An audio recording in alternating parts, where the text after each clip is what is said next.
Hello student, मैं Renu Dwivedi RD creation channel पर आपका हार्दिक स्वागत है। आज हम लोग भारतीय पुस्तक कक्षा 10वीं की कविता क्रमांक 6 हम उस धरती की संतति है इसके बारे में पढ़ेंगे। इनके जो कवि है उमाकांत मालवीय जी है। अब इस कविता के माध्यम से उन्होंने क्या कहने का प्रयास किया है उसका अध्ययन हम करेंगे। तो देखिए, पहले इस कविता का संक्षिप्त परिचय देखिए।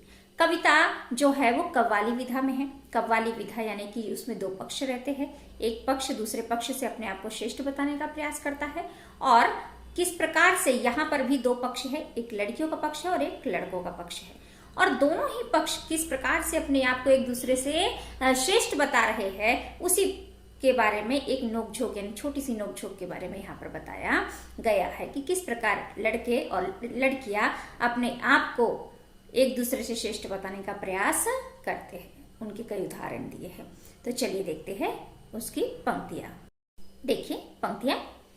हम उस धरती के लड़के जिस धरती की बातें क्या कहिए अजी क्या कहिए, हाँ क्या कहिए। अब लड़के लड़कियों के समक्ष अपने आप को श्रेष्ठ बताने का प्रयास कर रहे हैं और क्या कहते हैं कि हम उस धरती के लड़के हैं जिस धरती की बातें कोई भी बयां नहीं कर सकता। यानी उस धरती की बातें हम तुम्हें क्या क्या बताए, उस धरती की जो बातें हैं हम तुम्हारे सामने बयां नहीं कर सकते। और उस धरती की हम संतान है, उस धरती के हम लड़के हैं जिस धरती की बातें क्या कही जाए।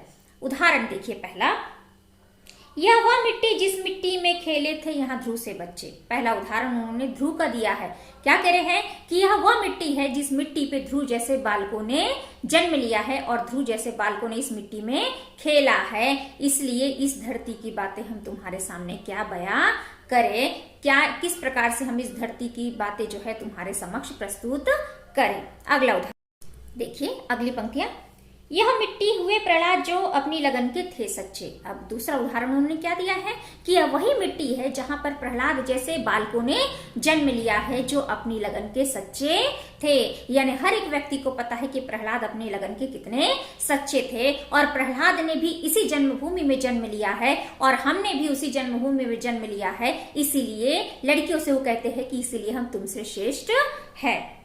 अगला उदाहरण, शेरों के जबड़े खुलवाकर थे जहां भरत दतुली गिनते। और क्या कह रहे हैं कि यहाँ पर किसने जन्म लिया, भरत जैसे वीरों ने जन्म लिया जिसके आधार पर उनमें इतना साहस था, उनमें इतना साहस था, यानी भरत जैसे वीरों पे इतना साहस था कि वे शेरों के जबड़ों को खोलकर उनके दांतों को भी गिनने का साहस रखते थे। यानी ऐसे साहसी बालकों ने इस जन्मभूमि में जन्म लिया, ऐसे साहसी बालकों का इस मातृभूमि में जन्म हुआ, इसीलिए हम भी तुमसे श्रेष्ठ है।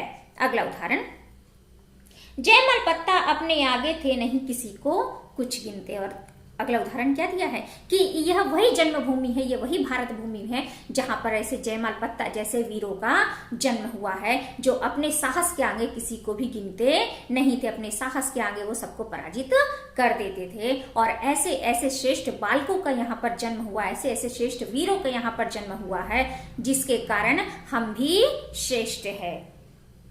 इस कारण हम तुमसे बढ़कर हम सबके आगे चुप रहिए जी, चुप रहिए, हाँ चुप रहिए, हम उस धरती की लड़की। क्या कह रहे हैं कि इसी कारण, लड़कियों से कहते हैं लड़के, इसी कारण तुम हमारे सामने चुप ही रहो और हम उस धरती की संतान हैं जिस धरती पर ऐसे ऐसे वीरों ने जन्म लिया है। देखिए लड़कियां अपना पक्ष रखते हुए क्या कहती है, बातों को जनाब शऊर नहीं शेखी न बघारे, हाँ चुप रहिए। क्या कह रहे हैं कि आपको बात करने का तो ढंग नहीं है और आप हमारे सामने ऐसे ही शेखी ना बघारे, आप हमारे सामने तो चुप ही रहिए। हम उस धरती की लड़की जिस धरती की बातें क्या कहिए अजी क्या कहिए, हाँ क्या कहिए। और क्या कह रहे हैं कि हम उस धरती की लड़कियां हैं जिस धरती की बातों को बयां नहीं किया जा सकता।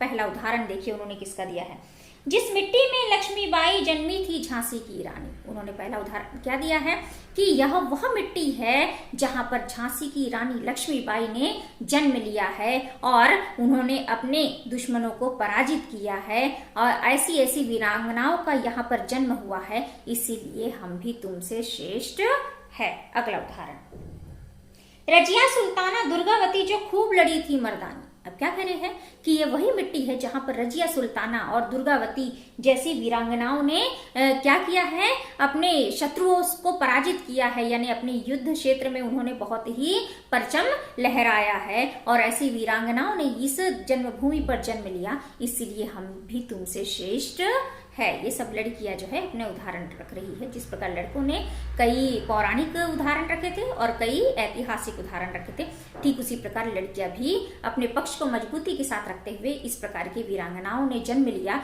और जिस वीरांगनाओं ने जिस मातृभूमि में जन्म लिया, उसी मातृभूमि में हमने भी जन्म लिया। इसीलिए हे लड़कों, हम भी तुमसे श्रेष्ठ है। अगला उदाहरण देखिए अगली पंक्तियां।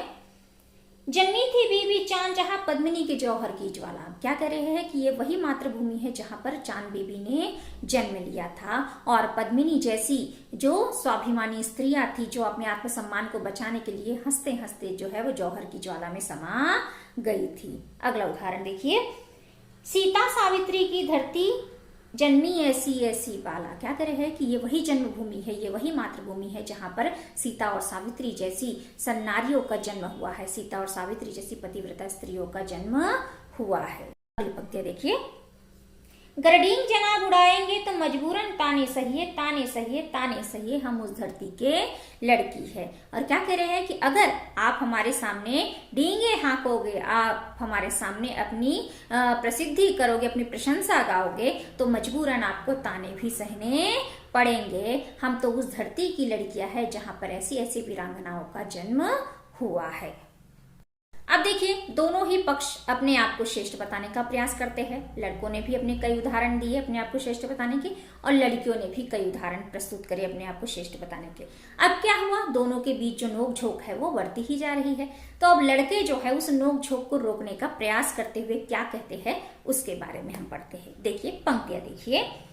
यो आंख खफा क्यों होती है टंटा काहे का आपस में। अब लड़के लड़कियों को शांत कराते हुए क्या कहते हैं कि आप हमसे नाराज क्यों होती हो और आपस में हमें झगड़ना नहीं चाहिए। अगली पंक्तियां।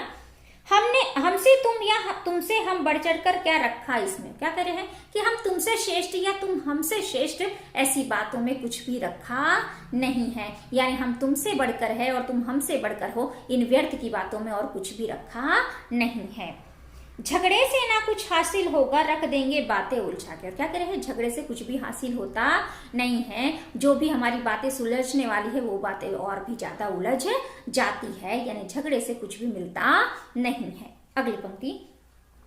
बस बात पते की इतनी है ध्रुया रजिया भारत माँ के। वो क्या कह रहे हैं, सिर्फ महत्वपूर्ण बात इतनी है, यानी आपस में लड़ने से हमें कोई फायदा नहीं है।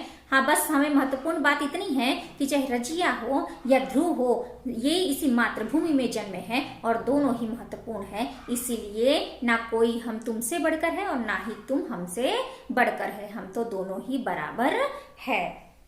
भारत माता के रथ के हैं हम दोनों पहिए ही, दो पहिए हाँ अजी दो पहिए हाँ दो पहिए, हम उस धरती की संतति है। और क्या करे है कि इस भारत माता के रथ के हम दो पहिए हैं।